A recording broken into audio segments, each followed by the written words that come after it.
En 2021, la Sociedad China de Estudios de Derechos Humanos publicó un informe donde afirmaba que Estados Unidos había iniciado el 81% de los conflictos armados desde 1945 hasta el año 2001.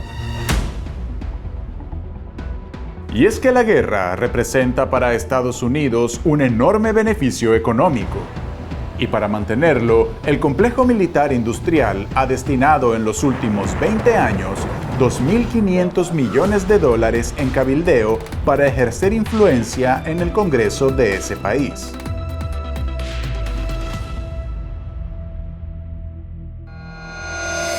Los grandes intereses de Estados Unidos por los conflictos bélicos se intensifican después de la Segunda Guerra Mundial.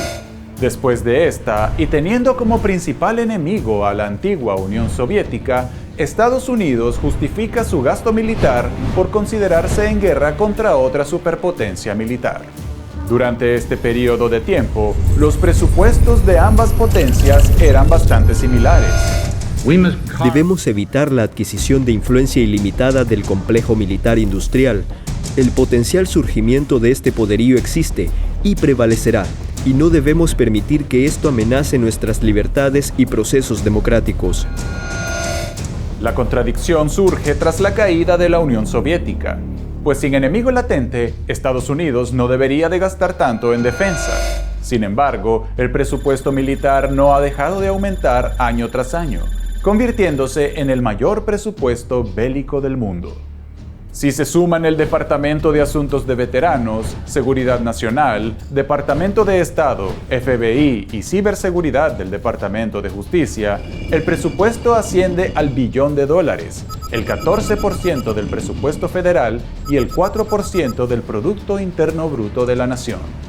Los contratistas privados son quizás quienes se llevan los mayores beneficios.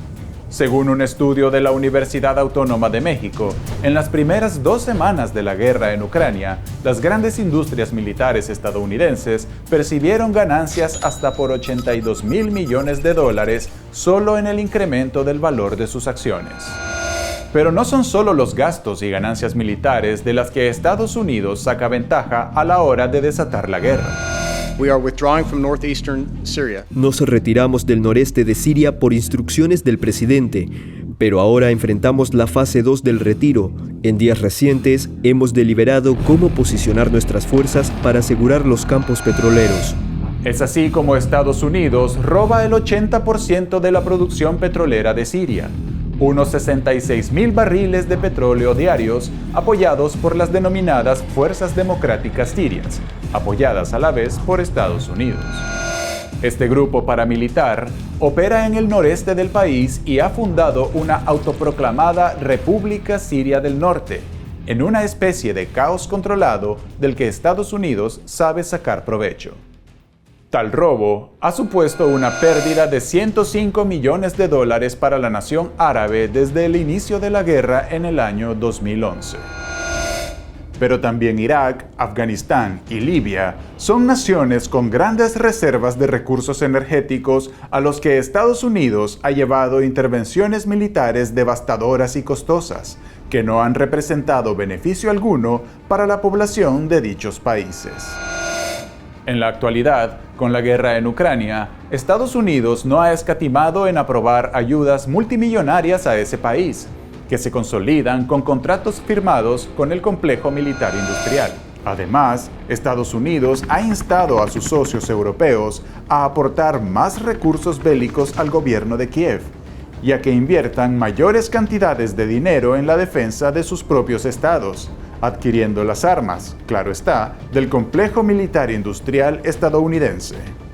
Desde España tenemos que ser no solamente responsables, o yo diría corresponsables, de la seguridad de Europa, sino también solidarios.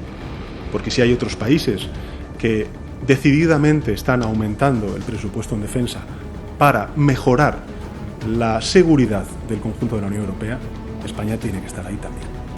Invertiremos más del 2% de nuestro Producto Interno Bruto para la defensa año con año a partir de ahora. Además, tras sancionar a Rusia y a cualquier país que haga negocios con Moscú, quien durante años fue el primer proveedor de combustible a Europa, Estados Unidos empujó al continente a una crisis energética sin precedentes, para después convertirse en su proveedor de gas natural más grande para los próximos años. Eso sí, vendiéndolo un 40% más caro que el gas ruso y convirtiendo a la región en una zona en crisis, dependiente y a merced de los designios de Washington.